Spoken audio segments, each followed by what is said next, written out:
I'm Wyatt Kaufman, BASF Tech Service Rep in South Dakota. And my name is John Fritz. I'm the local business rep here out of Watertown, South Dakota, covering northeast South Dakota. And we're here today to talk to you about a common occurrence in more farmers' fields as we continue on throughout the years, and that's controlling white mold in your fields and doing your best practices. So a few things we're going to cover is what is white mold and how does it get into your plants. Secondly, we're going to cover management practices and some other things beyond just chemical and Endura that you can use in those applications. Then we're going to talk about how to correctly apply Endura and some rates and some structures and recommendations around Endura and how to use it properly in your field. So Wyatt will kick off with talking about white mold as a whole here.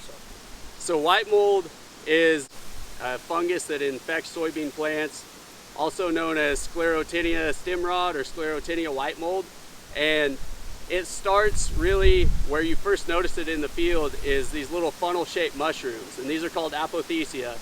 So they emerge right around the time, usually right before the canopy closes, when they have the correct environmental conditions, which are usually temperatures less than 85 degrees and good moisture and low air movement within the canopy.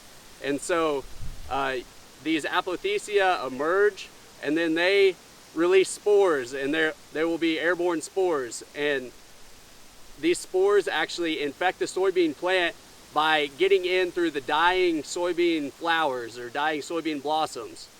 Once they infect the plant, you start to see the actual white mold or the mycelium within a soybean canopy climbing up the stems of the plants. And so these mycelium continue to create secondary infection sites, and eventually the fungus progresses and produces sclerotia, or these little black structures like you can see here. These are actually the overwintering bodies of the fungus, and once these hit the soil, these can remain dormant for several years.